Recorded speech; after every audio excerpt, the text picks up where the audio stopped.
गोपाल कृष्ण भगवान की जय जय श्री कृष्ण।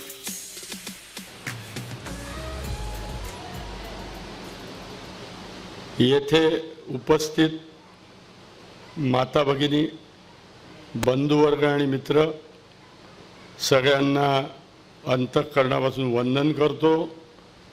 आजची आपली प्रवचन सेवा लगेचच सुरू करतोय।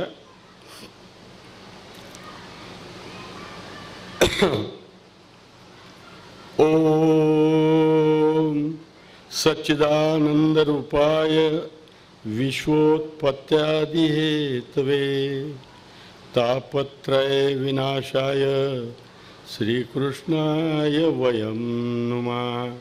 बोला गोपाल कृष्ण भगवान की जय, सब संतन की जय, अंबा एकवीरा माता की जय। जय जय रघुवीर समर्थ। आजचं आपलं दुसरं पुष्प आहे। काल आपण द्रौपदी स्वयंवराचा पण ब्राह्मण वेशातून अर्जुन जिंकतो, नंतर तिथले क्षत्रिय त्याच्याशी भांडतात आणि भगवान श्रीकृष्ण सगळ्यांची समजूत घालतात की अर्जुनाने, जास्त आवाज मोठा आहे का, अर्जुनाने धर्माच्या प्रमाणे नियमांप्रमाणे सगळ्यांचा मान राखूनच हा पण जिंकलेला आहे आणि म्हणून द्रौपदीचं त्याच्याशी लग्न होणार असं सांगून श्रीकृष्ण आलेला ते सगळे क्षत्रिय राजे एका ब्राह्मणाने पण जिंकला आणि आमचं जे भक्ष्य होतं ते तो पळून घेऊन चालला, म्हणून त्यांच्यावर हल्ला करतात आणि बलराम दादा सांगतात की श्रीकृष्ण तुझ्या वैखरीत समजूतदारपणा आहे, तूच फक्त या राजांना सांगू शकशील,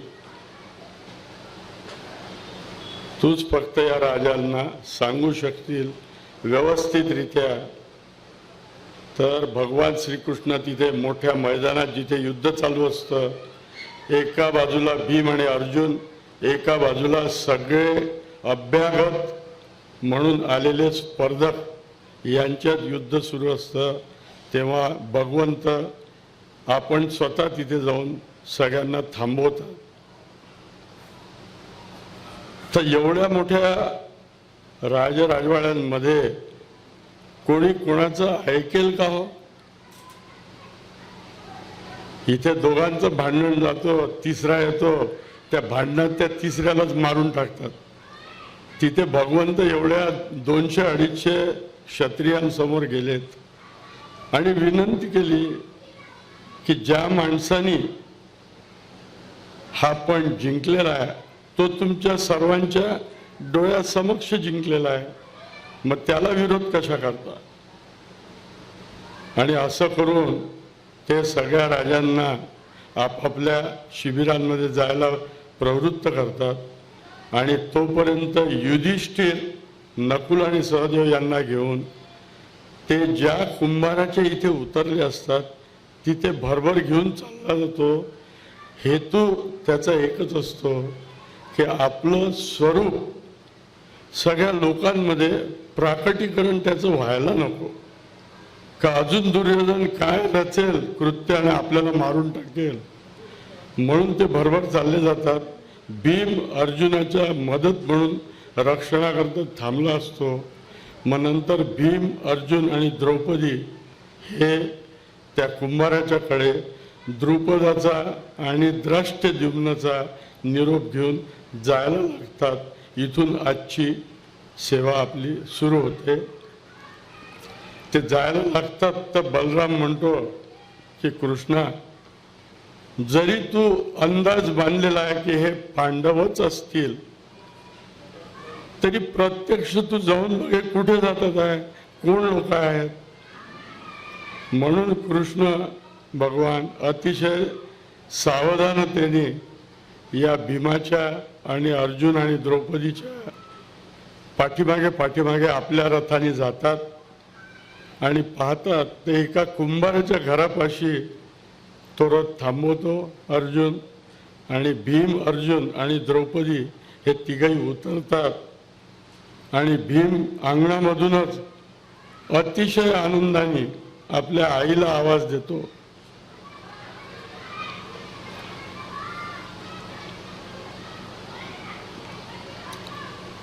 म्हणतो, माते बाहेर ये, आज आम्ही सगळ्या लोकांनी एक विलक्षण भिक्षा आणलेली आहे, ती पाहून तू अतिशय खुश होशील. आता प्रश्न असा पडतो की त्या माईचं हृदय असं असतं की ती कुंती दरवाजाच्या तिथे यायच्या आधीच ती आतून आवाज देते, अरे भीमा त्याच्यात काय आहे. नेहमीप्रमाणेच ती भिक्षा 5 भावांमध्ये वाटून घ्या. झाली, आली का पंचायत. ती भिक्षा थोडीच होती. शब्दांमुळे कसा फरक पडतो हे याच्यावर इथे लक्षात घ्यायला पाहिजे. आपण जे शब्द वापरतो ते कशासाठी, कोणासाठी आणि काय हे बोलणाऱ्यांनी लक्षात ठेवायला हवं. सगळ्यांच्या अंगावर एक वीज कोसळल्यासारखं होतं. पण त्या कुंती जेव्हा त्या द्रौपदीला पाहते तेव्हा तिला वाटतं आपण जो आशीर्वाद दिला त्या आशीर्वादाप्रमाणेच हे भाऊ वागले तरच हे एकत्र राहतील. नाही तर तिला प्रत्येकाच्या डोळ्यांमध्ये धर्माच्या, भीमाच्या, अर्जुनाच्या तर होतच, त्यांनी जिंकून नकुल, सहदेव यांच्या सगळ्या डोळ्यांमध्ये एक अतिशय आपुलकीची आणि एक आनंदाची उर्मी डोळ्यात त्यांना दिसली, तिला दिसली. मग तिला वाटलं की आपण जे बोललो ते खरंच आहे, पण हे आता होणार कसं, कसं होईल ते. त्या याच्यात धर्माप्रमाणे बोलणारा धर्मराज होते. त्यांनी आईला प्रश्न विचारला, आई आजवर आयुष्यात आम्ही 5 जण तू जो काय शब्द उच्चारलाय त्या शब्दाच्या मर्यादा आम्ही कोणीच कधीच उल्लंघल्या नाही, पण आज तू जे म्हणाली त्याचं कसं काय करायचं हे मला काही कळत नाही आहे. त्यांच्या पाठोपाठ भगवंत श्रीकृष्ण आलेच होते की हे कोण आहे ते पाहायला, की आपला अंदाज जो होता तो खरोखरच आहे की नाही. आणि त्यांनी बघितलं, कुंती मातेला बघितल्यावर, खरं म्हणजे त्यांनी लहानपणी बघितलं होतं कुंती मातेला. तरुण वयामध्ये पहिल्यांदाच महाभारतात द्रौपदी स्वयंवरात भगवान श्रीकृष्ण यांची एंट्री आहे, पहिल्यांदाच आले. आणि पहिल्यांदाच ओळखलं की असावेत 5 भाऊ. आणि त्यांचा मागोवा घेत घेत तिथे आले. त्यांनी पाहिलं आणि आत्याला पाहताच त्यांचा सगळा संकोच, सगळं आनंद, कुतूहल सगळं जागं झालं. आणि त्यांनी आत्याला प्रणिपात केला की आत्या तू मला ओळखलंस का, मी तुझ्या भावाचा, वसुदेवाचा लहान मुलगा, माझं नाव कृष्ण. इतके वर्षांनी भेट झाल्यावर आपल्या माहेरचं कोणी भेटायला आलं स्त्रीला तर तिचा आनंद द्विगुणित होतो. हिचा तर शतगुणित झाला. अनेक वर्ष पाहिलंच नव्हतं. अरे किती मोठा झालास तू. त्यांनी त्यांना नमस्कार केला कुंतीला. मग तिने एकेकाची ओळख करून दिली. हा माझा मोठा मुलगा, याचे दोन नाव आहेत, युधिष्ठिर आणि धर्मराज. हा आयुष्यात एकदाही खोटं बोललेला नाही आहे, म्हणून हा धर्मराज. धर्माप्रमाणे चालतो, धर्माप्रमाणे वागतो. भीमाची ओळख करून दिली. हा भीम, हा सगळे भीमकृत्य अचाट करतो, म्हणून याचं नाव भीम ठेवलेलं आहे. अर्जुन, मी युधिष्ठिराचं नावाचं अर्थ सांगायचा राहिला. युधिष्ठिर म्हणजे युद्धामध्ये ज्याची बुद्धी स्थिर राहते त्याला युधिष्ठिर असं व्यासांनी म्हटलेलं आहे. भीम पराक्रम म्हणतात भीमाचा. भीम या अर्थाचा अर्थ आहे अत्यंत बलवान, पिलर सारखा, म्हणून भीम. ती सांगते कृष्णाला हा भीम आहे, हा अर्जुन आणि युधिष्ठिर, आपल्या युधिष्ठिराच्या मधला मुलगा. तिसरा अर्जुन आहे. तर एवढं सांगितल्यावर श्रीकृष्ण तोपर्यंत युधिष्ठिराला आणि भीमाला वाकून नमस्कार करतात. व्यास महाराजांनी महाभारतात कुठेही कोणाचाही व्यक्तीचा, कुठल्याही गोष्टीचा वयामध्ये उल्लेख नाही. वय वाचणाऱ्यांनी त्या त्या माणसाच्या आचरणावरनं समजावं हा मोठा आहे की छोटा आहे. तर युधिष्ठिर आणि भीमाला ते वाकून नमस्कार करतात. अर्जुन त्यांच्या बरोबरीचाच. अर्जुनाला उरमिठी देतात.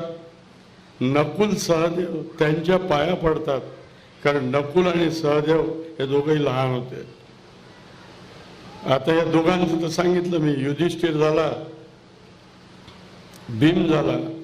अर्जुन म्हणजे काय, तर मला आश्चर्य एका गोष्टीचं वाटतं की तिला जेव्हा कळतं की आज श्रीकृष्ण आहे, श्रीकृष्णाचं भगवंत स्वरूप महाभारतामध्ये फक्त तिघांनाच माहीत होतं. ओनली 3. एक म्हणजे कुंती, दुसरं भीष्माचार्य आणि तिसरं भीष्माचार्यांचा म्हणजे धृतराष्ट्राचा जो सावत्र भाऊ विदुर. या तिघांनाच माहीत होतं की ही दैवी शक्ती आहे, हे दैवी आहे हा माणूस.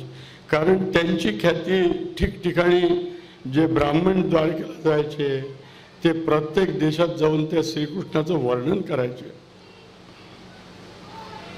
तर तिघांनाच माहीत असतं.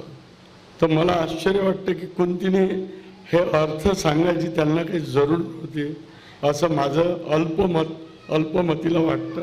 पण व्यासांनी लिहिलेलं आहे त्यामुळे सांगितलेलं आहे.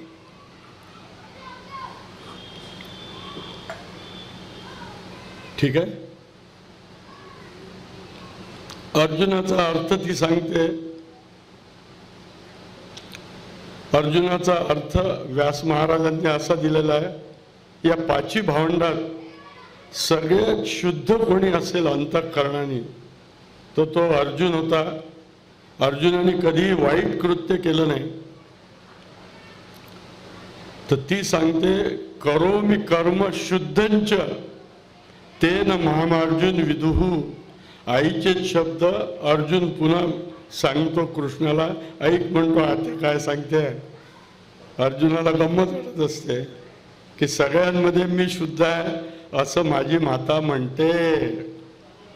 नकुल म्हणजे काय, तर नकुल म्हणजे दिव्य रूपाणी असं वर्णन व्यासांनी केलेलं आहे. ज्याचं रूप अतिशय दिव्य आहे, देवांपेक्षाही सुंदर आहे.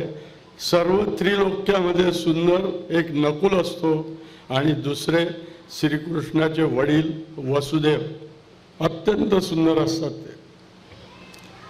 आणि तिसरं सहदेव. तर सहदेव म्हणजे काय की ज्याच्या बरोबर, ज्याच्या सहवासात देवांची राहायची नेहमीच इच्छा असते, म्हणून त्याला सहदेव म्हटलेला आहे व्यासांनी. आणि हा सहदेव या पाची भावंडात याला त्रिकाल ज्ञान होतं व्यासांसारखंच, म्हणून व्यासांच्या अत्यंत जवळचा हा सहदेव होता. एवढं लक्षात घ्या. पुढे ओळख वगैरे झाल्यावर आता पुढे काय? तर कुंती म्हणते काय करावं काही समजत नाही आहे. आम्ही गेलो तर आमच्या जीवाला धोका आहे. आम्हाला वारणावतला जाळून टाकायची यांची योजना होती, पण केवळ भीमामुळे आम्ही त्या आगीतनं बचावलो. आता काय करायचं? तर कृष्ण म्हणतो काळजी करू नका, आता आपली ओळख झालेलीच आहे, कळलेलं आहे, आपली नाती काय आहेत तेही कळलेलं आहे. तर मी बलराम दादांना फक्त सांगून देतो की तुम्ही द्वारकेला परत जा. मी हे माझे नवीन मित्र आहेत यांच्याबरोबर यांच्या गावी जाऊन यांची सगळी व्यवस्था व्यवस्थित करेन आणि मगच मी परतेन. मला परत यायला द्वारकेला किती संवत्सर लागतील. संवत्सर हा शब्द वापरलेला आहे, म्हणजे त्यालाही जाणीव होती की आपल्याला 6 महिने लागतील, 1 वर्षही लागेल. तर तो सांगतो मी यांची व्यवस्था केल्याशिवाय मी येणार नाही, कारण हे सगळे आपत्तीत आहेत. तर बलराम दादा आशीर्वाद देतात त्याला. ठीक आहे. मग द्वारकेहून आलेले बलराम, सात्यकी, कृपवर्मा हे जे लोक होते वापस जातात आणि भगवंत यांच्याबरोबर स्वतः द्रुपद राजाने जे रथ दिलेले असतात त्याच्यात हस्तिनापूरकडे रवाना होतात. हस्तिनापूरकडे रवाना होताना एका ठिकाणी थांबतात. आता कुठूनही इथून भंडाऱ्याला जायचं आहे तर कोणताही माणूस मध्ये काहीतरी पोटात टाकेल ना, तसं कृष्ण भगवान वृकस्थल नावाचं जे गाव आहे याचा उल्लेख उद्या येईल. वृकस्थल इथे थांबतात, भोजन आधी प्रोग्राम करतात आणि निघतात. आणि यांच्या आधीच विदुर आणि हस्तिनापूरहून आलेले दुर्योधन, कर्ण, जय, शकुनी हे सगळे आधी गेलेले असतात. तर विदुर गेल्यावर थोडीशी गंमत करतो धृतराष्ट्राची. त्याला म्हणतो हस्तिनापूरचा विजय हो. मग धृतराष्ट्राला वाटतं की ज्या अर्थी हस्तिनापूरचा विजय हो म्हणतोय, कुरु राज्याचा जय जयकार, तर त्याला वाटतं की दुर्योधनाने पॉईंट जिंकला. लगेच ऑर्डर सुटते. तिथे काय कमी होतो? दास दासींना, नोकरांना आणि सुहृद जे होते जवळचे त्यांना की जा आणि माझ्या सुनबाईचं स्वागत करा.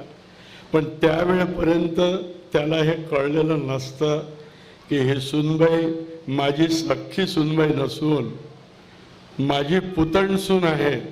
माझे जे पुतणे आहेत त्यांनी आणलेले आहे. नंतर विदुर त्याला सांगतो. तर धृतराष्ट्र तेव्हा त्याच्या चेहऱ्यावरची असूया, त्याच्या चेहऱ्यावरचा दुष्टावा, त्याच्या अर्थगर्भित विदुराला तो बोलतो की कारे याही वेळी तू माझी गंमत करतोय. तो म्हणतो गंमत नाही, पाहिलं म्हणतो तुमचं मन किती मोठं आहे ते.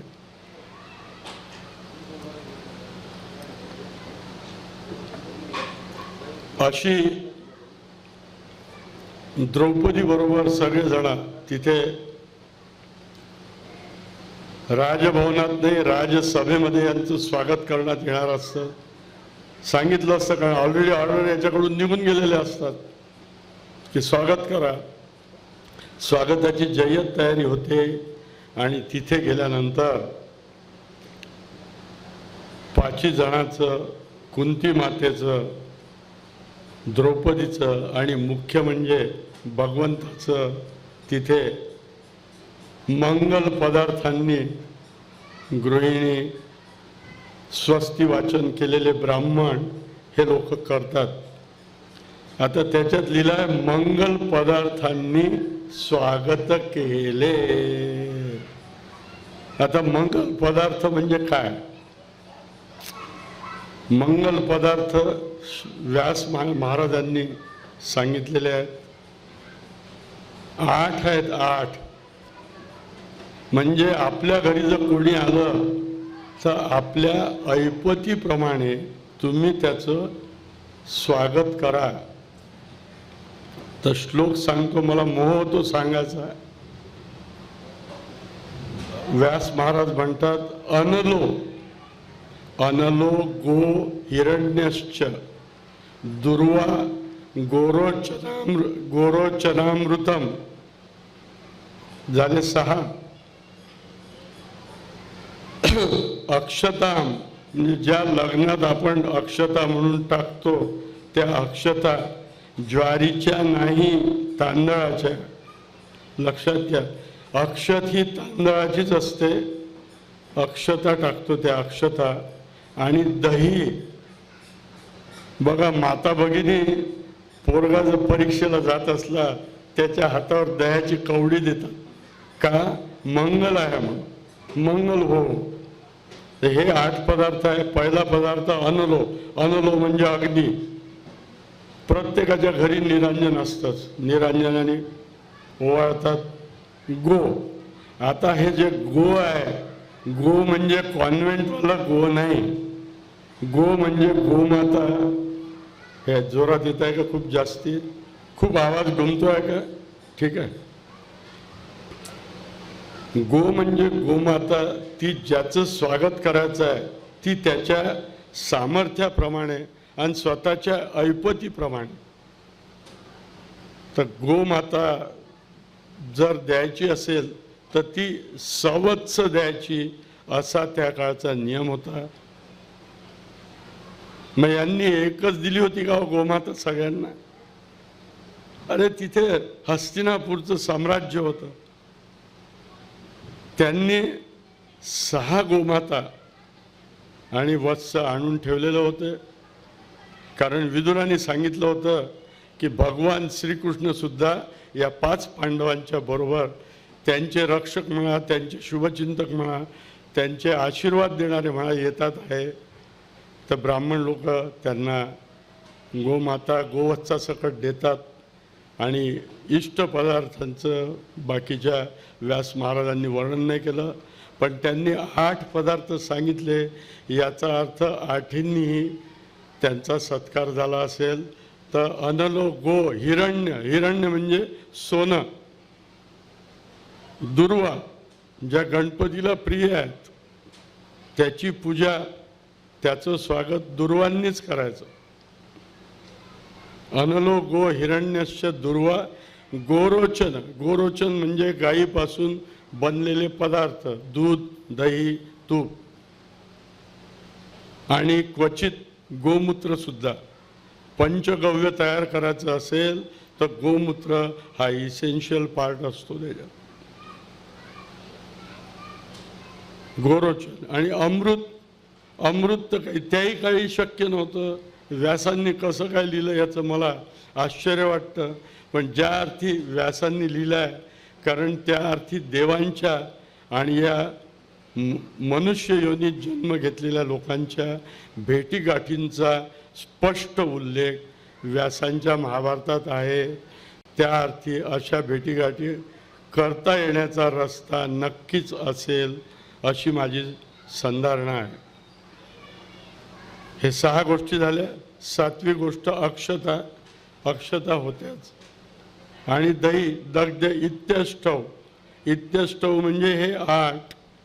मंगलम प्रचक्षते. तर असं स्वागत झालं. आतमध्ये सगळ्यांना बोलावलं.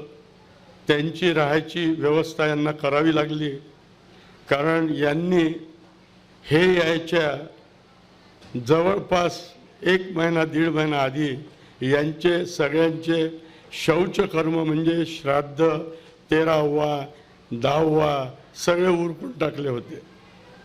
की वारणावतामध्ये एक भिल्लीण त्याच वेळा गेली आणि हे भिल्लीण तिच्या 5 मुलासकट मरण पावली. तर 5 सांगाडे येथे मिळाले आणि 6वा स्त्रीचा असावा असं सांगण्यात आलं. आणि सगळं हे हस्तिनापूर आनंदात मग्न झालं की आपले काटे आपण मोडले.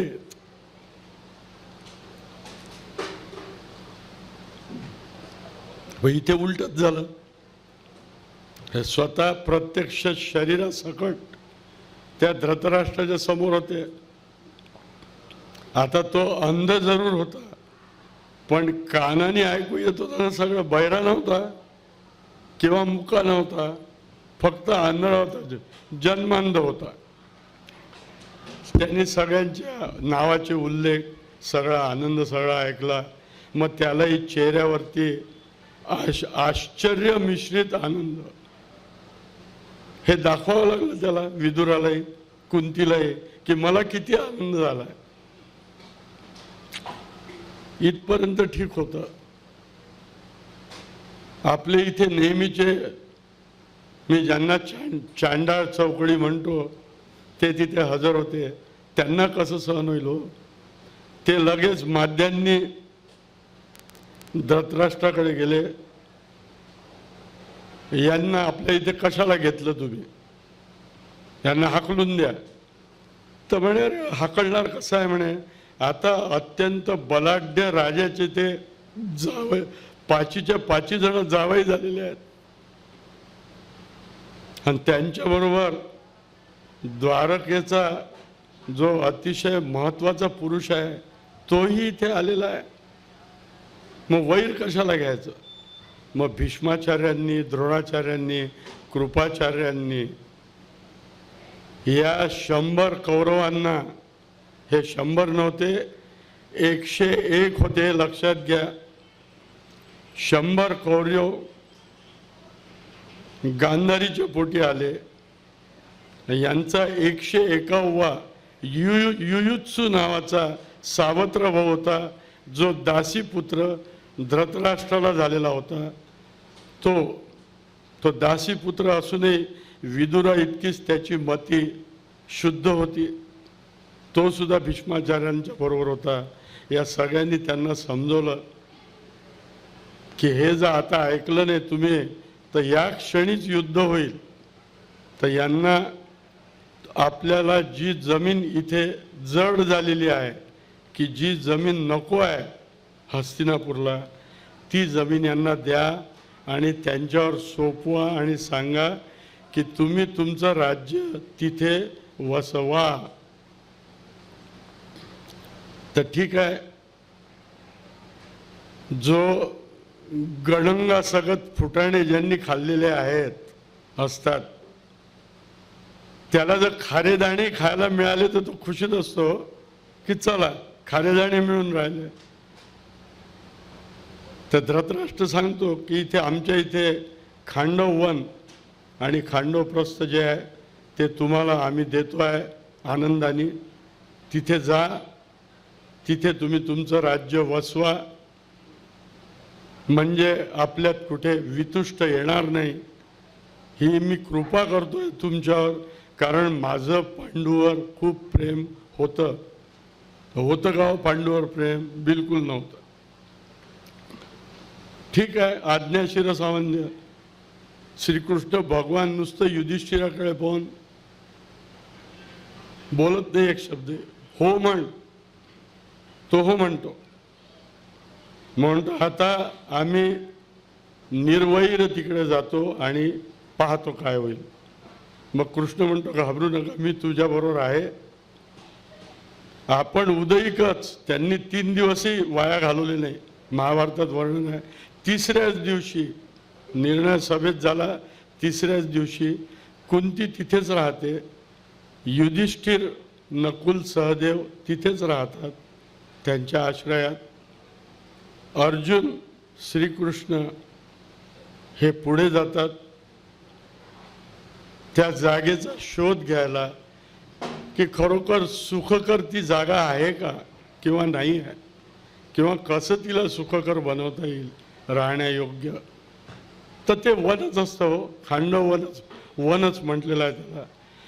आणि ते का दिलं दुष्टबुद्धीने? कारण तिथे आपल्याकडे जसे अमरावती किंवा कुठलंही गाव घ्या हिंदुस्थानातलं, तिथे अतिक्रमणं असतात, इल्लिगल कन्स्ट्रक्शन्स असतात.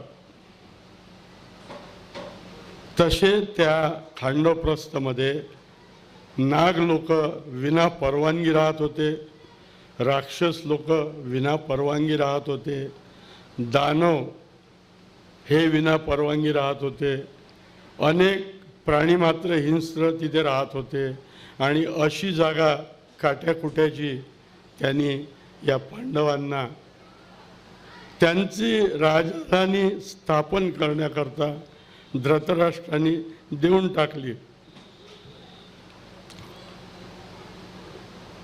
ठीक आहे, हे निघाले. कृष्ण आणि अर्जुन रथातनं गेले. एका साध्या रथाचे 5 प्रकार असायचे. जे साधे रथ जे गावातल्या गावात चालायचे, तसा मोड तुकडा आलेला रथ यांना दिला होता धृतराष्ट्राने. हे हस्तिनापूरहून खांडवप्रस्थ. आता इथे एक अजून मला लक्षात आणून द्यायचं आहे.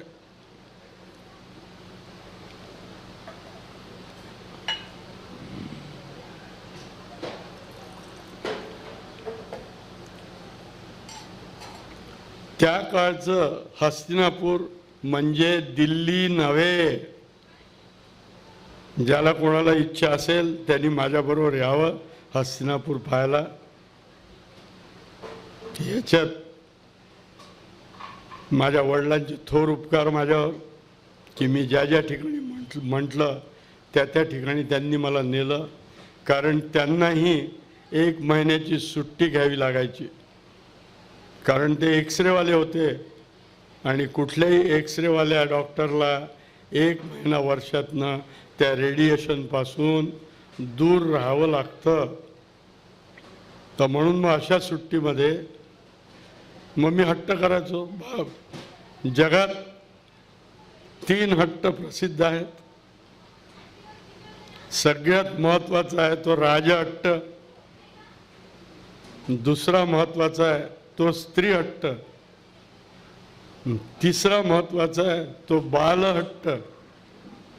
अजून एक 4था हट्ट आहे हरिभाऊ. तो बाबा महाराज सातारकरांना सांगितला होता मी.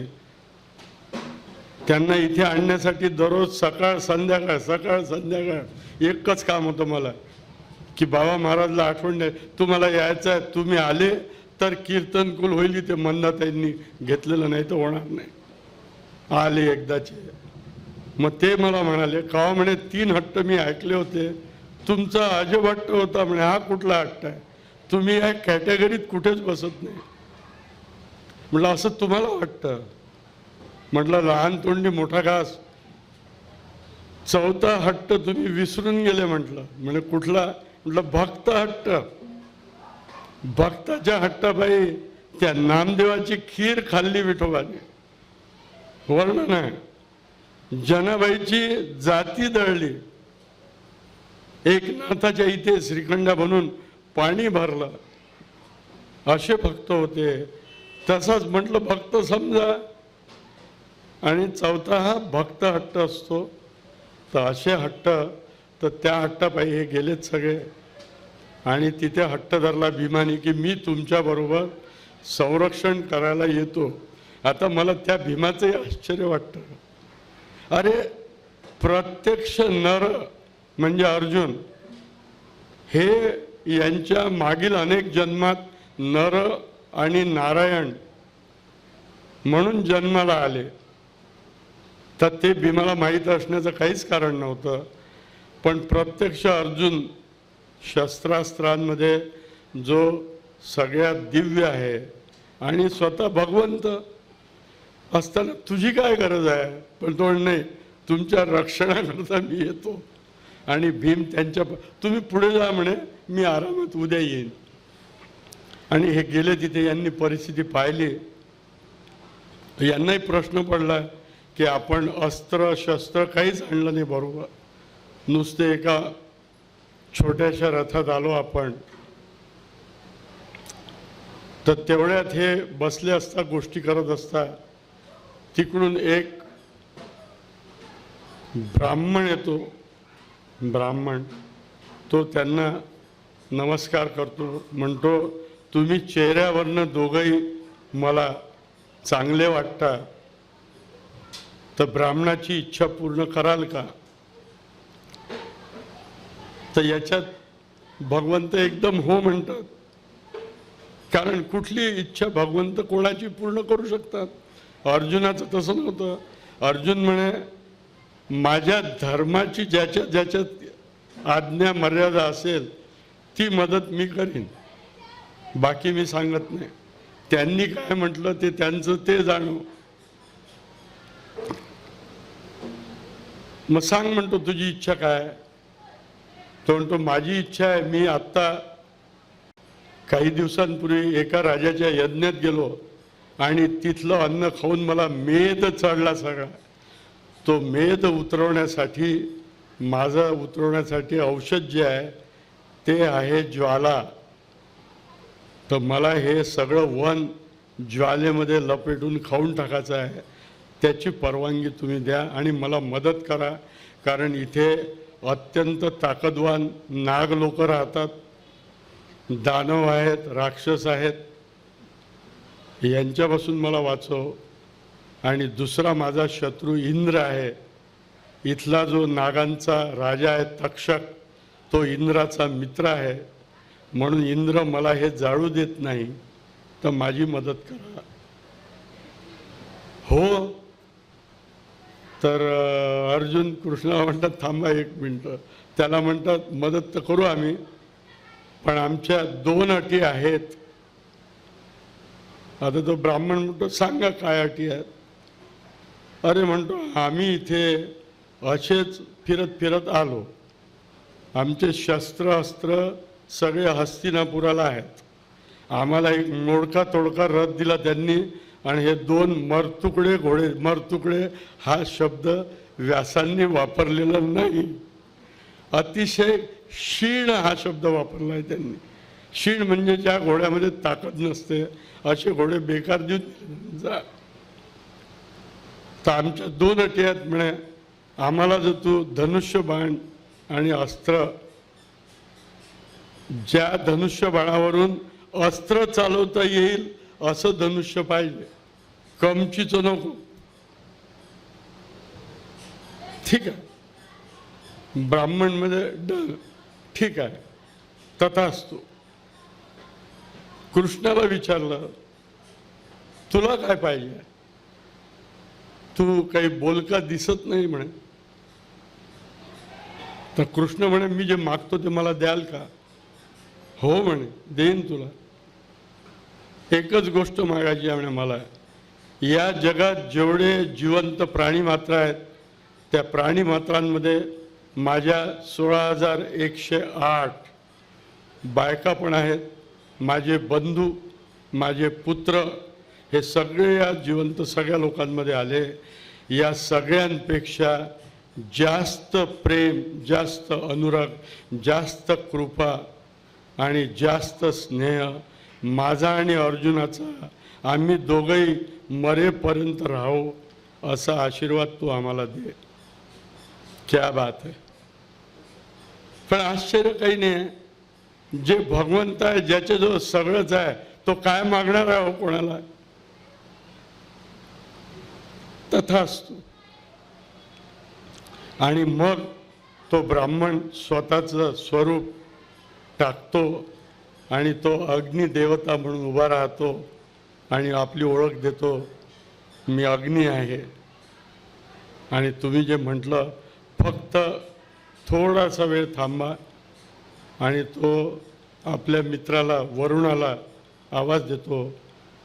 सगळ्या देवांमध्ये वरुणाजवळ सगळ्यात जास्त अस्त्र, सगळ्यात जास्त शस्त्र याचा साठा सगळ्या देवांचा वरुणाकडे असायचा. कृपा छत्रही त्याच्याकडेच असायचं. पृथ्वीवर किती पाणी पाडायचं हे इंद्राच्या आज्ञेने वरुण ठरवायचा. तर तो वरुणाला मागतो की मला असं धनुष्य दे की जे किती मोठं युद्ध असो, किती सैन्य असो, काहीही असो, किती धनुर्धर मोठे असो, ज्याच्या हातात हे राहील हे धनुष्य कधीही तुटणार नाही. या धनुष्याची प्रत्यंचा कधीही तुटणार नाही असं धनुष्य मला दे. मला ते दोघांना द्यायचं आहे. आणि त्या काळी भाता म्हणायचे, ज्याच्यात बाण ठेवायचे त्याला भाता. तर म्हणतो असे 2 भाते दे मला की जे अक्षय असतील. अक्षय म्हणजे किती वापरा, बाण संपणार नाहीत. तर तिथे काय वरुणाला घेऊन जा, तू चांगल्या लोकांना देणार असशील. दिलं दान. म्हणतो एक दुसरा आहे गृहस्थ तिथे, त्याची माझी काही ओळख झाली नाही, पण मला असं वाटतं की तो हा आपल्यातलाच कोणीतरी असावा असं मला वाटतंय. तो ज्या अर्थी त्यांनी मला काहीच मागितलं नाही, पण तरी माझी इच्छा आहे की त्याला असं अस्त्र देतो की त्याने ते त्याच्या आयुष्यात कधी पाहिलं नसेल, वापरलंही नसेल. मग वरुणला प्रश्न, मग आता कोणतं काय देऊ म्हणतो. आता मी सांगतो, गदा पाहिजे का नाही. तर वरुण म्हणतो आता एक असं अस्त्र देतो की ज्याला पूर्ण विश्वात शंकराजवळही तोड नाही, विष्णूजवळही तोड नाही, ब्रह्माजवळही तोड नाही, असं अस्त्र आहे ते देतो याला. आणि कृपा करून लक्षात घ्या, अत्यंत मर्यादेत आणि अत्यंत नम्रपणे सूचित करू इच्छितो, प्रत्येक कादंबरीत प्रत्येक पुस्तकात आपल्याला असं आढळतं की श्रीकृष्णाने सुदर्शन चक्र सोडलं आणि त्याला मारून टाकलं. तर माता भगिनींनो आणि माझ्या मित्रांनो, कृपा करून या अडाणी बुवाचं लक्षात घ्या. मर्यादेत राहून सांगतो मी, व्यासांच्या जे चक्र वरुणाने दिलं ते सुदर्शनापेक्षाही जास्त पॉवरफुल होतं आणि त्याचं नाव सुदर्शन नव्हतं. कृपा करून लक्षात घ्या. त्या चक्राचं नाव भगवंताला जे दिलं अग्नीने, त्याचं नाव होतं वज्रनाभ.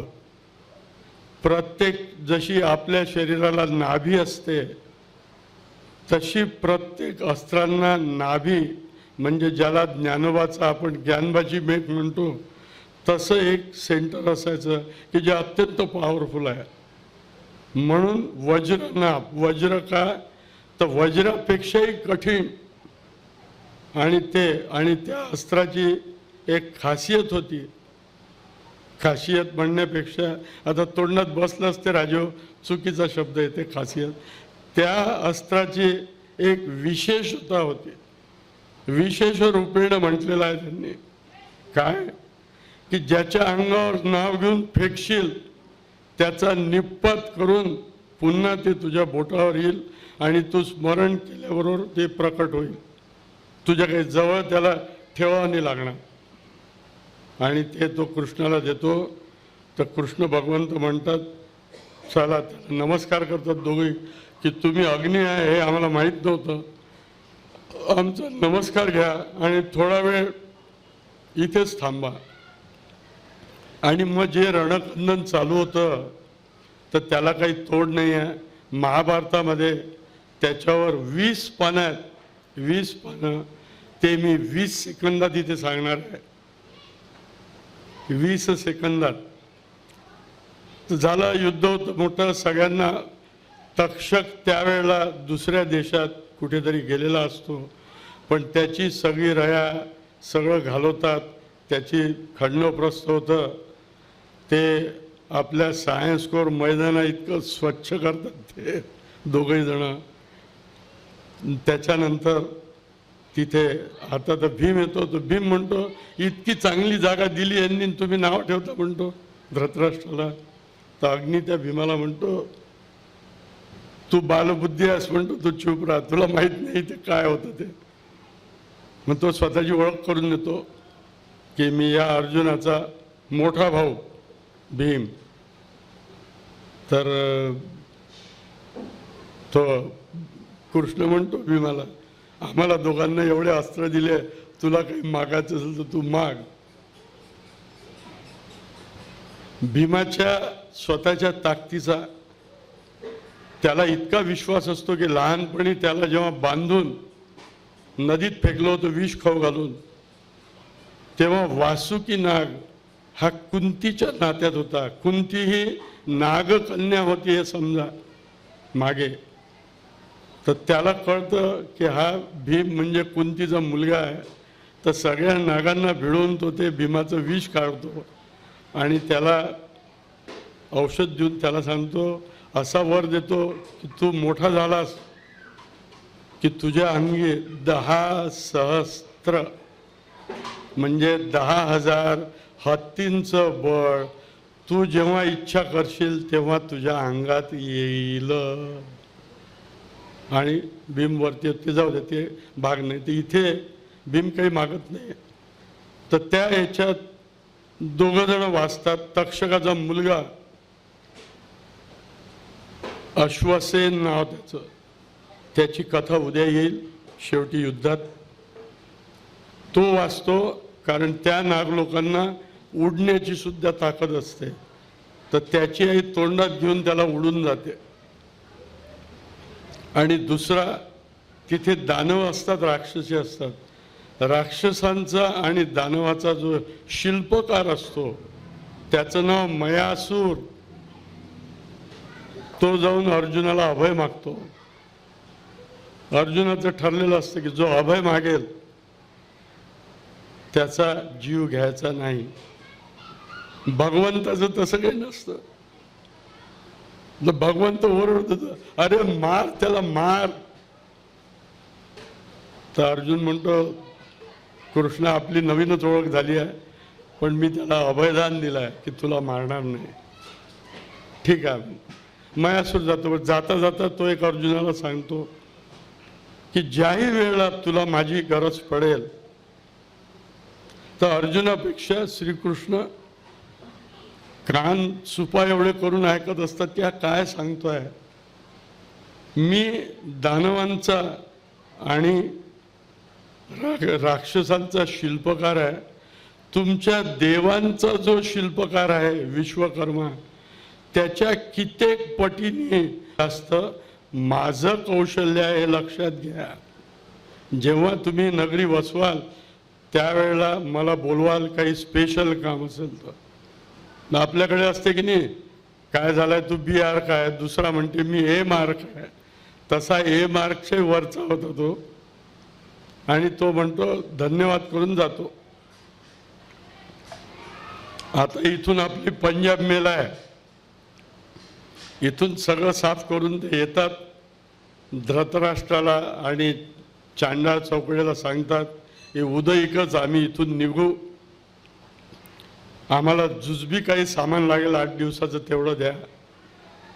मग आता प्रश्न येतो तिथे गेल्यावर अर्जुनाला की हा दानव आपल्याला हो म्हणत होता मयासूर, आणि कृष्ण भगवान चुप का राहिले. तर कृष्ण अर्जुनाला म्हणतो, अरे तुम्ही काळजी का करता, आपण आलोय ना इथे, थांबा ना थोडा वेळ. आणि कृष्ण भगवंत कोणाची आठवण करतात, रुक्मिणी मातेची. रुक्मिणीची आठवण कशाला करायला पाहिजे त्यांनी, याच्या मागचं 2 सेकंदात सांगतो. कृष्ण भगवंताने जेव्हा 16,000 कन्या नरकासुराच्या कैदेत होत्या, आपल्याबरोबर फक्त सत्यभामेला घेऊन गेले होते. त्या मारल्यावर त्यांनी विचारलं तर सत्यभामेने नाक मुरडलं, छे काहीतरीच म्हणे. तर कृष्ण भगवंत गरुडाला पाठवतात आणि रुक्मिणीला सांग म्हणतात की या 16,000 मी जर यांना पतित पावन केलं नाही तर यांच्या माहेरी या जाऊन आल्या.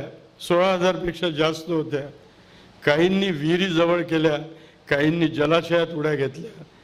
कारण यांचा स्वीकार कोण करणार ज्या नरकासुराकडे इतके वर्ष राहिल्या. माता हरिभाऊ इथे आहे गंमत खरी की एका प्रिय पत्नीचं केवढं विशाल हृदय असावं. ती गरुडाला निरोप पाठवते. संपूर्ण विश्वात त्याच्यात स्वर्ग आलं, सगळं आलं. अशी स्त्री झाली नाही, कधी होणारही नाही. ती त्या गरुडाला म्हणते ज्या वेगाने तू आला त्याच्या दुप्पट वेगाने जाऊन एक प्रश्न फक्त भगवंताला विचार आणि त्याचं उत्तर माझ्याकडे घेऊन ये आणि मग मी तुला सांगते. तर म्हणते काय विचारू प्रश्न त्यांना. तर म्हणे त्यांना हा प्रश्न आणि वचन दोन्ही आहे याच्यात. त्यांना सांग की आम्हा 8 जणींना भगवंताच्या पट्टराण्या 8 होत्या, अष्टमा सिद्धी 8. पहिली रुक्मिणी क्रमाने सांगतोय, दुसरी जांबवती, तिसरी सत्यभामा, चौथी भद्रा, पाचवी लक्ष्मणा, कालिंदी, स्वरा, अशा 8 बायका होत्या. आणि आता या 16,000. तर कोणत्या स्त्रीने हो म्हटलं असतं का ताई? हो घेऊन या. ती सांगते त्या गरुडाला, त्यांना विचार की आम्हा 8 जणींना जी सगळी सुख, सगळी हे विशेषण आहे इथे, आम्हाला जी सगळी सुख आम्हाला आमच्या पुत्रांना देता, तितकंच समप्रकारे प्रेम, प्रीती, अनुराग आणि सगळ्या गोष्टी त्या 16,000 देणार असाल तरच त्यांना इथे घेऊन या. एका रात्रीत मी 16,000 महाल बनवते. क्या बात है. त्या रुक्मिणी मातेचा अंतःकरणापासून जय जयकार करतो मी. केवढं मोठं हृदय आहे हो. हरिभाऊ घरी विचारून पाहत राहत, विचारल्यावर नाही कंबर तुमची ढिली होऊन जाणार, लाठ्यांनी तर मला सांग जा. मग इथं तर एक नाही 16,000 होते. त्या रुक्मिणी मातेने लगेच आवाज दिला. तो विश्वकर्मा त्या रुक्मिणी मातेला आई मानायचं कारण आहे याचं हे आता लगेच येते 2 सेकंदात. तिने सांगितलं, हा उत्तर घेऊन निघाला की हो ते तयार आहेत. ठीक आहे घेऊन या म्हणे. मग असं घेऊन गेले. आणि या सगळ्या यादव लोकांना एक शाप दिलेला होता एका मुनीने की कुठल्याही यादवाचं लग्न द्वारकेत होणार नाही, होऊ शकणार नाही. द्वारका लागायच्या आधी अनेक मैल आधी माधवपूर लागतं. तर तिने रुक्मिणीने त्याला गरुडाला सांगितलं असतं, माधवपूर विसरू नकोस, तिथेच मी सगळ्या 16,000ची लग्नाची तयारी घेऊन येते, तिथे लग्न लागतील आणि मगच यांना द्वारकेत प्रवेश आहे. असो ही गोष्ट वेगळी. हे पुन्हा हरिकथाची कथा मूळ पदावर हस्तिनापुरात येतात, सांगतात की आम्हाला उद्या जायचं आहे. आणि इथे आल्यावर श्रीकृष्ण भगवान गरुडाचं स्तवन करतात. व्यास महाराजांनी आश्चर्याने लिहिलेलं आहे की तो गरुड तिथे त्वरित पोचतो सेकंदात आणि विचारतो आज्ञा. तर म्हणतो आज्ञा तीच आहे की रुक्मिणी मातेला सांगायचं की तिथे तू फक्त 16,000च राजगृह बनवले होते, इथे या खांडव प्रस्थामध्ये तुला संपूर्ण ग्राम म्हणजे संपूर्ण गाव वसवायचं आहे, तेही एका रात्रीत. तर विश्वकर्म्याला साद घाल. आणि विश्वकर्मा येऊन तिथे एका दिवसात न बनवता त्याला साधारणतः 15 दिवस लागतात. तर त्यावेळेला भगवंत त्याला रागवतात, तू पक्षपातीपणा करतोयस. तिने सांगितलं तर एका रात्री बनवले म्हणे 16,000. मी सांगून राहिलो तुला 1 ग्राम बनव, 15 दिवस झाले तरी तुझं काम चालूच आहे म्हणे अजून. तर तो बनवतो 15 दिवसात.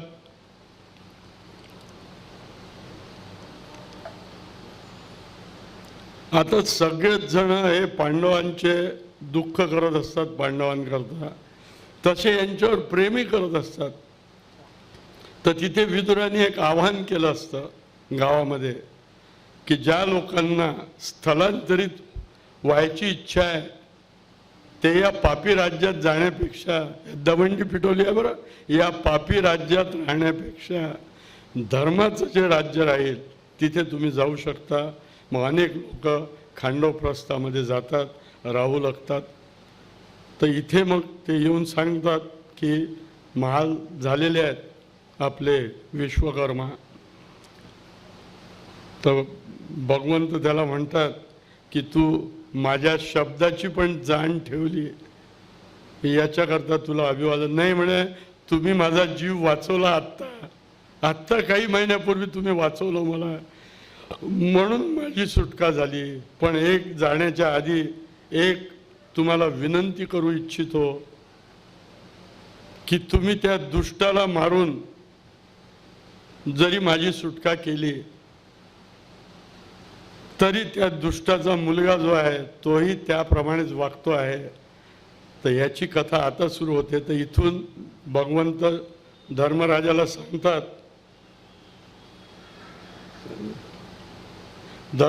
सांगतात की अरे मी आता उदयिक इथून निघतो, पुष्कळ दिवस झाले मी इथे राहिलो, पाहुणचार घेतला, एक बीज मला या भूमीमध्ये रोवायचं आहे. ते बीज नुसत्या भूमीत नाही, या भूमीतले तुमच्यासारखे पुण्यशील पुण्यवान जे लोक आहे त्यांच्या अंतःकरणात एक बीज रोवायचं आहे. त्याला मोठं करायचं की नाही करायचं हे सर्वस्वी तुम्हा 5 जणांवर अवलंबून आहे. त्याची परवानगी मी मागतो. तर त्यावेळेला धर्मराजा जरा रागाने त्याला म्हणतो की अरे, म्हणतो कृष्णा, आपलं नातं आता आम्हाला कळलं आहे. तुझं आमच्यावरचं अकृत्रिम प्रेम, अकृत्रिम अनुराग, अकृत्रिम जिव्हाळा आम्हाला दिसतो आहे, आमच्यावरची तुझी कृपा दिसते आहे. तरीसुद्धा तू असा प्रश्न विचारावा नाही. तरी मला विचारायचा. म्हणजे काय सांग. तर म्हणे तू इथे खांडव प्रश्न मिळून काय करणार आहेस. माझ्या हिशोबाने म्हणे मी जरी द्वारकेतला असलो, जेवढे राजे राजवाडे द्रौपदीच्या लग्नात आले होते किंवा जेवढे सध्या, लक्षात घ्या भगवंत, सध्या पृथ्वी तलावर आहेत ते सगळे माझ्याकडून एक तर पराभूत झाले आहेत किंवा त्यांच्या बापांना मारून मुलांच्या हाती मी राज्य सोपवून दिलेले आहेत. या सगळ्यांना एकत्रितपणे ठेवणारा कोणीच सम्राट सध्या नाही आहे. आणि ते सम्राट पदाचं बीज जे आहे ते मला तुझ्या अंतःकरणात टाकायचं आहे की सम्राट हो. आणि माझा जन्म याच्यासाठीच झाला आहे. कशासाठी झाला ते आपण कालच पाहिलं, सांगितलं मी. परित्राणाय साधूनाम विनाशाय च दुष्कृताम, आणि सगळ्यात महत्त्वाचं धर्म संस्थापनार्थाय संभवामी युगे युगे. मला धर्माची संस्थापना करायची आहे आणि हे तुझ्याशिवाय शक्य होणार नाही. तुमची मदत लागेल मला आणि माझी तुम्हाला लागेल. तर मी हा आशीर्वाद देतो की आता कामाला लागा. आणि तिथून मी म्हणे 10 दिवसात पुन्हा येतो, 10 दिवसात येतो. आणि हे सगळे बसतात आणि हा सांगतो की याच्याकरता सम्राटपद बनण्याकरता सगळ्या राजांशी तुम्हाला लढावं लागेल, त्यांना मांडलिक बनवावं लागेल, त्यांच्या इच्छेने स्वाक्षरीचा करारनामा करावा लागेल आणि मग तू सम्राटपद भोगशील आणि मगच धर्माची संस्थापनार्थ या देशात म्हणजे या आर्यावर्तात होईल. मग युधिष्ठिर त्याला प्रश्न करतो की हस्तिनापुरापेक्षाही बलवान काही जे राजे आहेत त्यांचं काय. तर पहिलाच राजाचं नाव घेतो तो म्हणजे जरासंध. अत्यंत बलवान. जन्मल्याबरोबर आई वडिलांनी 2 तुकड्यात जन्मला म्हणून फेकून दिलेला, पण जरा नावाची राक्षसी ते दोन्ही तुकडे जवळ लावते असे म्हणून त्याचं नाव जरासंध. पाशवी ताकद ती त्याला देऊन जाते राक्षसी. आणि हा पाशवी ताकद ती पशुतुल्य ताकद नागरिकांवर राबवून सगळ्या नागरिकांना छळतो आणि सम्राट बनायची त्याची पण इच्छा असते. आणि त्याच्याकरता तो एक अत्यंत क्रूर व्रत चालू करतो. तोही शिवाचा अत्यंत भक्ष असतो. शिवाचा म्हणजे शिवशंकर, शंकर आपले कैलाशावर राहणारे, त्यांचा भक्त असतो. त्यांची भक्ती त्या शंकराला तो म्हणतो, अरे काय म्हणतो हे नरमुंड गळ्यात बाळगतो तू, हे मेलेले आहेत, मी तुझ्या गळ्यात ताजे ताजे आणून बांधीन, मग मला वर द्यायचा आहे. तर तो यज्ञ चालू करतो जरासंध. सहस्त्रशीर यज्ञ नाही, सॉरी, शतशीर्ष यज्ञ. शत म्हणजे 100 राजांचे मुंडके शिवून तुझ्या गळ्यात घालीन मी. हे त्यांना कळतं. युधिष्ठिर म्हणतो एवढा पराक्रमी आहे तो, 86 राजे त्यांनी पकडून ठेवले आहे, आता फक्त 14च राहिले, 14 पकडले की तो सम्राट होईल. तो उतावळा नको हो, फक्त तुझ्या आज्ञेने तुझ्या पूर्ण आयुष्यातलं सगळ्यात तुझी भिस्त असणारे, ज्याला तू तुझ्या अत्यंत यशाचं गमक म्हणतो, असे 2 जण मला दे माझ्याबरोबर. जरा समजाचा निपात करून आम्ही येतो, मग तुला काही कोणी राहणार नाही. तथास्तु. युधिष्ठिर मोठे असतात, म्हणतो भगवंता माफ कर, मी तथास्तु म्हणतो. तिघही निघतात.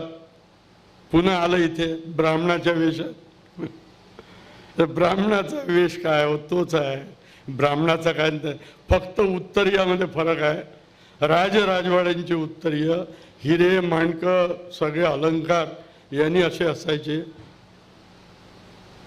हा आहे ब्राह्मणाचा वेश साधं.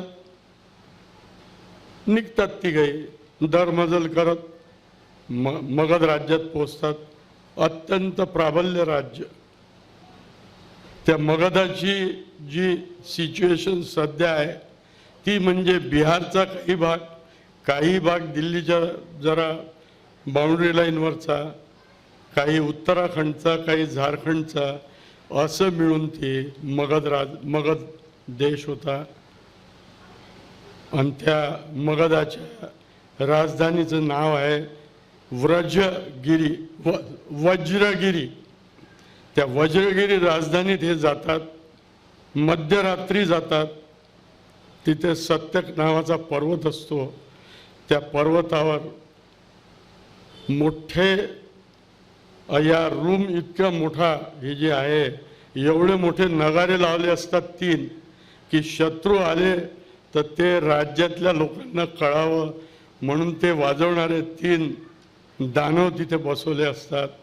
हे चोरी छुपे जातात, त्या दानवांना मारून टाकतात पहिले, आणि ते नगारे तिन्ही फोडतात आणि याच्या राजधानी व्रजगिरीमध्ये मध्यरात्री प्रवेश करतात. आणि द्वारपाल अडवतील म्हणून समोरच्या द्वारांनी, त्यावेळेला तटबंदी असायची. आपल्याही शहराला तटबंदी आहे बघा. पूर्वी शहराचे 2 भाग होते, तटबंदीच्या आतला आणि तटबंदीच्या बाहेरचा. तसं तिथे तटबंदी होती. तर म्हणे आपण पाठीमागून जाऊ. पाठीमागून जातात आणि तिथे जरासंध म्हणजे काय, त्यावेळेला लोक 7:30 संध्याकाळ, त्यावेळेला असे लाईट्स नव्हते. त्यावेळेला ते दिवे असायचे, लांबण दिवे, समया. त्याच्या प्रकाशात ज्यांना खूपच खुजली आहे, माफ करा मला, ते आपले वाचायचे काहीतरी, नाच पाहायचे. नाचही असायचे तिथे स्त्रियांचे. राजवाडे, ज्यांचा जो पैसा आहे तोच जाऊ शकते, दुसरा कोण जाणार आहे. ते जातात, तर यांना तिथे काही दिसत नाही. तो तर तिथल्या एका पहारेकऱ्याला विचारतात, कुत्र गच्छामी, ते सांगतो तो तिथे आहे म्हणतात. हे जातात तिथे ब्राह्मण स्वरूपात. हे आल्याबरोबर तिथे त्याच्याबरोबर जरासंधाबरोबर 1-2 मंत्री, 1-2 लोकच असतात. तर आल्याबरोबर त्याला दिसतं की ब्राह्मण आहे, वाटतं त्याला असं.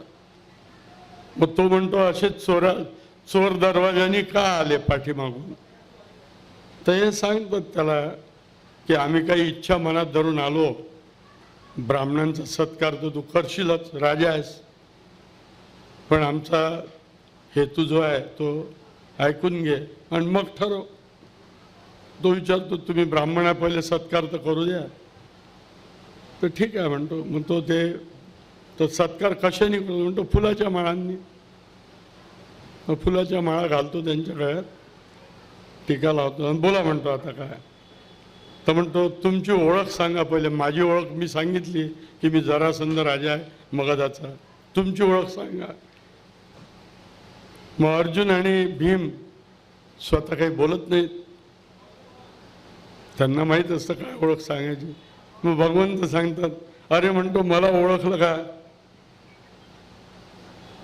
तर त्याचं उत्तर निगेटिव्ह असतं, नाही म्हणतो भाऊ ओळखलं नाही तुला.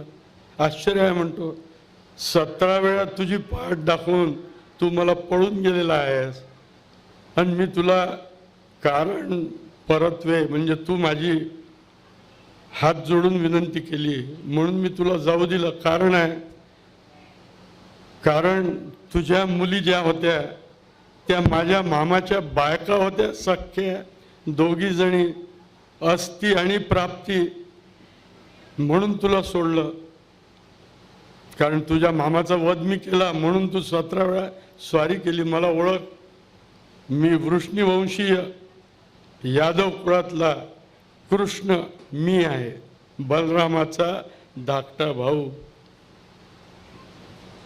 मग झालं. मग म्हणतो आम्ही 3 जण आहे. हा अर्जुन, हा अस्त्रविद्येत हे प्रवीण आहे, आणि हा मधला जो आहे याचं नाव वृकोदर, याचं नाव भीम. आमच्या 3पैकी कोणालाही निवडतो. हे प्राणांतक युद्ध राहणार आहे. दोघांपैकी एक मरेपर्यंत हे युद्ध सुरू राहील. बोल तयार आहेस का.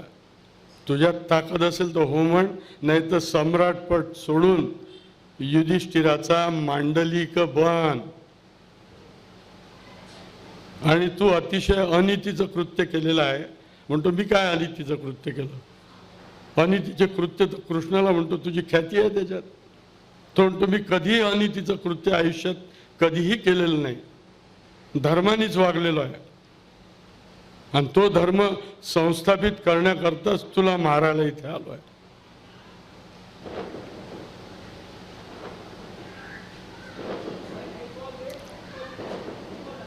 तर तो म्हणतो या लुकड्याशी काय मी, या क्षीण माणसाशी मी युद्ध करू इच्छित नाही. कारण हा अस्त्रवेद्य आहे. अस्त्रवेत्याशी मी काही इतका धनुर्धर नाही आहे चांगला की मी याच्याशी मुकाबला करू शकेन. कृष्णाशी म्हणतो तुझ्या पुढून तर मी 17 वेळा पळून आलो, आता 18व्यांदा पळायची इच्छा नाही. माझ्या दृष्टीने योग्य हा एकच दिसतो आहे म्हणे मला. याचे भाऊ बलदंड आहे माझ्यासारखेच, मी याच्याशी बाहू युद्ध करेन. हा तयार आहे काय विचार. माझी ख्याती माहीत आहे म्हणे मी काय आहे ते. मी जरासंध आहे, मला कोणी मारू शकत नाही. आता भीमच होता. भीमाने असं पाहिलं त्याच्या, ठीक आहे. मग आपल्याकडचे काही लोक असतात एका जातीचे आहे, अबमार भला असते, मार खातच राहतो तो. तसा हा जरासंध होता, अबमार भला. तर ठीक आहे त्यांचं ठरतं युद्ध. तर तो विचारतो युद्ध करणार आहे, युद्धाची वेळ काय ठरवायची आहे. जरासंध विचारतो युद्धाची वेळ काय ठरवशील. तू जी ठरवशील ती युद्धाची वेळ तू सांग म्हणे केव्हा खेळायचं आहे. उदय सकाळी सूर्योदय झाल्याबरोबर. म्हणे सूर्य आला की तुझ्यामध्ये जास्त ताकद येते का. भीम विचारतो त्याला. तो खवळतो. तो म्हणतो मला ताकदीकरता सूर्याची आवश्यकता नाही आहे. तो म्हणतो आत्ताच चालू कर. आत्ता करू म्हणतो चालू, पण थोडा अवधी द्या, मी दवंडी पिटवतो. माझ्या राज्यातील लोकांना रात्री उठवतो आणि त्यांना दाखवतो की तुमच्या राज्यामध्ये काय ताकद आहे ते पहा. ठीक आहे. मग तिथे त्याचा दररोजचा मल्ल सराव असतो त्याचा. अतिशय पराक्रमी, अतिशय भाऊ युद्धात तरबेज. पण त्याला हे समजत नसतं की आपण ज्याला निवडला आहे तो आपला बाप नाही, आपला पणजोबा आहे ताकदीमध्ये. इतका ताकदवान होता भीम. झालं युद्ध सुरू होतं आणि इथे मला अत्यंत नम्रपणे नमूद करावं असं वाटतं अशोकराव, जे B.R. चोप्रा, रामानंद सागर अनेक अशा लोकांनी ज्या पहिले सिनेमा काढले, सगळं चुकीचं दाखवलं त्याच्यात, संहितेचं एकदम चुकीचं. आणि जनमानसात त्याच प्रतिमा, त्याच गोष्टी लहानपणापासून आपल्याला सांगण्यात आल्या आणि आपण त्याच्यावर भरोसा केला, मीही केला. पण ज्या वेळेला नीलकंठाचं आणि प्राच्य भांडारकर प्राच्य विद्या संशोधित प्रती याचा आधार घेऊन माझं पूर्ण प्रवचन असतं, तर हे सगळं खोटं निघालं पूर्णपणे. मला त्या कोणाचा राग करायचं काही कारण नाही, त्यांनी त्यांचा धंदा केला, मी तर काही धंदा करायचा नाही आहे मला. त्या यांनी B.R. चोप्रानी त्याच्यात कुठल्याही संहितेत नाही आहे हरिभाऊ की जरासंधाशी युद्ध करताना श्रीकृष्ण भगवान एक काडी अशी मधून फाडतो, एक इकडे फेकतो आणि एक तिकडे फेकतो, असं दाखवलं गेलं आहे की 3-4 वेळा भीम फाडून फेकतोय त्याला आणि ते दोन्ही पार्ट्स येऊन एकमेकाला चिकटतात. साफ शुद्ध, ज्याला लोणकडी थाप म्हणू पुण्याच्या भाषेत, लोणकडी थापायत्या, असं कुठेही झालं नाही. 14 दिवस भीमालाही लागले त्याला थकवायला, जरासंधाला इतकी ताकद होती. 14व्या दिवशी अर्जुन आणि बाकीचे लोक आपले खाऊन यायचे मधल्या काळात, यांचं युद्ध चालूच. 14व्या दिवशी थकवा आल्याचं भगवंतांच्या आणि अर्जुनाचं लक्षात येतं. भीम तर आपला खेळतच असतो, तर भीम पाहत राहतो कृष्णाकडे, काय चालू आहे, बरोबर आहे की नाही. तर भीम त्याला सांगतो की हा बहुधा थकलेला वाटतो, आता याचा अंत्य मी करतो. आणि भीम त्याच्यात वर्णन असं आहे, इक्षुदंड सारखं, इक्षुदंडे समा. माझा आवाज हे आहे, जरा माफ करा मला. इक्षुदंड म्हणजे ऊस जसा तोडतात तसा हा भीम आपली हनुमान बैठक घेतो, मांडी अशी असते, त्याला घेतो जरासंधाला आणि पाठीमधून खाडकन 2 तुकडे करून टाकतो. तिथे हा तुकडा आणि हा तुकडा धडासकट मिळते. असं कृपा करून लक्षात घ्या, कुठेही नाही. हे इथे मारतात याला. लगेच मारल्यानंतर भगवंताची आजवरची नीती होती की सगळ्यात पहिले परित्राणाय साधूना, तर जे 86 राजे पकडून ठेवलेले असतात, ज्यांचे शिर कापणार असतो 100 झाल्यावर आणि शिवाला वाहणार असतो, त्या राजांची सुटका करतात अर्जुन आणि भीम. भगवंत स्वतः पुढे जात नाहीत. भगवंत त्या जरासंधाच्या मुलापाशी जातात त्याचं सांत्वन करायला. अरे ज्याचा बाप मेला त्याचं सांत्वन होऊ शकेल का हो? तो खवळतो, तर भगवंत त्याला एकच म्हणतात, तव पिता हता, तुझा बाप मेला, आता तुला राजा बनायचं आहे का सांग, नाही तर मी दुसऱ्या कोणत्याही नागरिकाला इथे राजा बनवू शकतो. पण माझी नीती आहे की ज्याला मारलं मी त्याच्या मुलाकडेच ते सिंहासन जाईल. फक्त तुला कबूल करावं लागेल की युधिष्ठिराला सम्राट मानून त्याच्याकडून युद्धाचा प्रसंग आला तर तू आमची बाजू धरशील की धरणार नाही.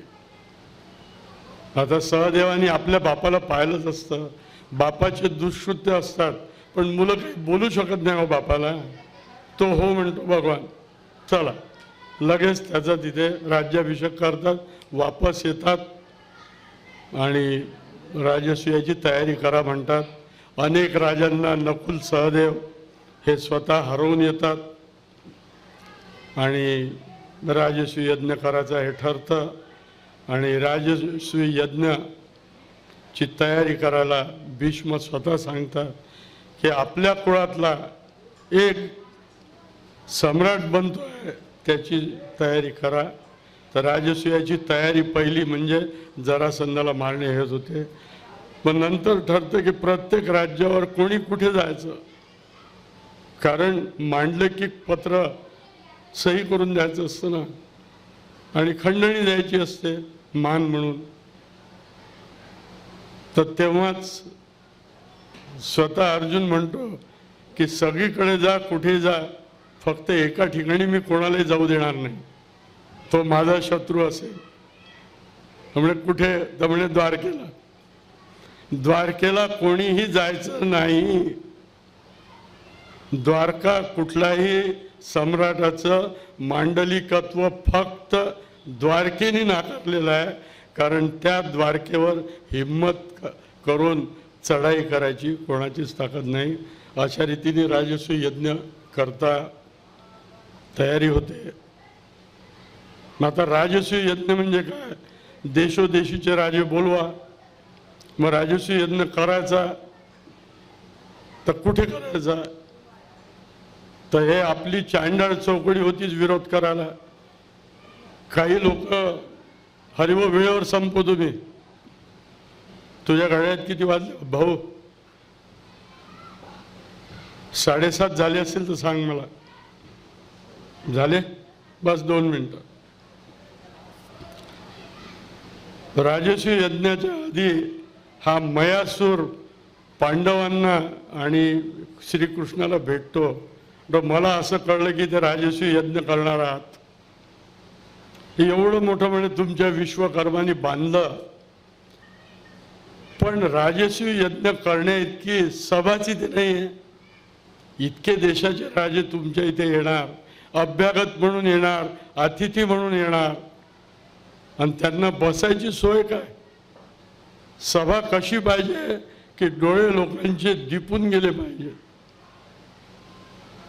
तर कृष्ण पटकन ते उचलतात. ठीक आहे, मग केव्हा केव्हा म्हणे आत्तापासून सुरुवात कर. तो म्हणे आत्ताच्या आत्ता तर नाही होऊ शकणार, कारण मला जी सामग्री वापरायची आहे ती मानसरोवरावर आहे. मानसरोवराच्या पाशी त्या तळ्यात जे हिरे मोती माणकं वैडूर्य मणी आणि जे शृंखला आहेत, जे देवांच्या करता मी उत्पन्न केलं, स्वर्ग मी बांधलेला आहे, विश्वकर्म्यानी नाही, हे लक्षात घ्या. केवळ मी त्या अप्सरेकडे पाहिलं म्हणून मला राक्षस कुळात पाठवलं.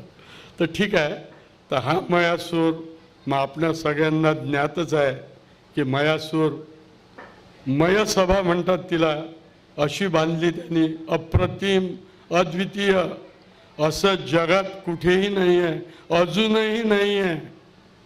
अशी मयसभा त्यांनी बांधली की जिथे जमीन आहे असं वाटावं, तिथे पाणी असायचं. जिथे पाणी आहे म्हणून धोत्राचे सोगे उचलावे, तिथे जमीन असावी.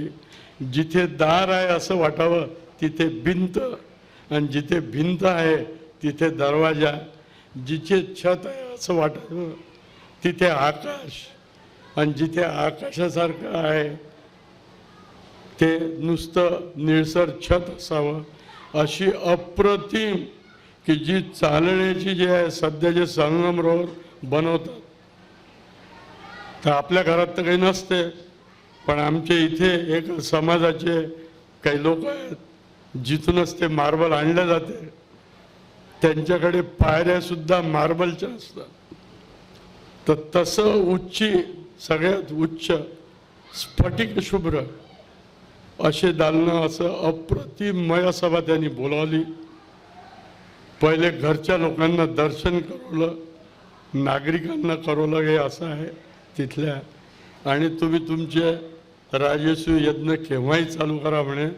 आणि भगवंताच्या पायाशी नमस्कार केला. तर भगवंताने त्याला विचारलं की आता तू सांग, तुला काय पाहिजे? तो चतुर होता. त्यांनी काय मागितलं मायासुराने की भगवंता माझी अशी इच्छा आहे. हसू आलं भगवंताला आणि भीमाला खूप हसू आलं. माझी अशी इच्छा आहे की वारंवार रुक्मिणी मातांनी मला 16,000 महाल करायला पुन्हा पुन्हा बोलवावं, ही माझी इच्छा आहे, असा मला वर दे. भगवंत म्हणे तू माझ्यापेक्षाही चतुर निघाला, चला निघा म्हणे आता. आणि राजस्वी यज्ञ होतो. राजस्वी यज्ञाची पुढचं राजस्वी यज्ञ उद्या आणि युद्ध समाप्ती पण उद्या मला करायची आहे. आता थांबूया. आताच बरोबर याच्या घड्याप्रमाणे चालतो हरिभाऊ मी. याच्या घड्यात 7:30 झाल्या.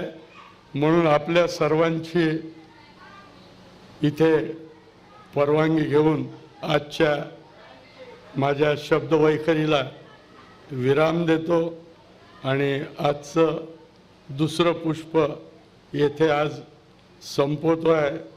ज्या राजस्वी यज्ञाचं अनेक गैरसमज आहे ते उद्या आपण पाहणार आहोत. थोडक्यात एक फक्त उद्याचं एक अर्धा मिनटच फक्त एक या राजस्वी यज्ञाबद्दल एक भ्रमकथा कादंबरीकारांनी पसरवलेली आहे की राजस्वी यज्ञामध्ये दुर्योधन पाण्यात पडतो आणि सौरभावर म्हणजे गॅलरीमध्ये द्रौपदी तिच्या सख्या आणि काही पांडव उभे असतात आणि ते त्या दुर्योधनाच्या पाण्यात पडण्याला हसतात आणि द्रौपदीच्या तोंडी खोटेच अतिशय खोटे शब्द घातलेले आहे की अंधांचेही मुलं अंध असतात. हे आज पहिल्यांदा समजलं. अत्यंत खोटं इरावतीबाईंनी लिहिलेलं आहे. मला काल दाट पडली की तुम्ही नावं घेऊ नका. मी कोणाच्याही बापाला घाबरत नाही. माझं नाव विनोद केशवराव कोलवाडकर आहे. मोदी साहेब इथे आले तर जे सत्य आहे तेच सांगेन. त्यांनी म्हटलं आहे त्याच्यात असं कुठेही म्हटलं नाही द्रौपदीने. ऑन द कॉन्ट्ररी आश्चर्य वाटेल तुम्हाला. भीम जो वैरी समजायचा त्या दुर्योधनाला, तो भीम स्वतः, भगवंत स्वतः आणि नकुल हे तिघं मिळून त्या दुर्योधनाला भीमाचेच वस्त्र होऊ शकतील. कारण या भीमाची उंची सगळ्यात जास्त होती. तर याला वस्त्र ते उत्तरीय आणि अदरीय कमी पडायला नको म्हणून स्वतःचे वस्त्र भीमाने त्याला दिलेले आहे. हे बाकीचे ऐकता की द्रौपदीने त्याचा अपमान केला, असं कुठेही घडलेलं नाही. एवढं बोलतो आणि आपली रजा घेतो. गोपाल कृष्ण भगवान की जय.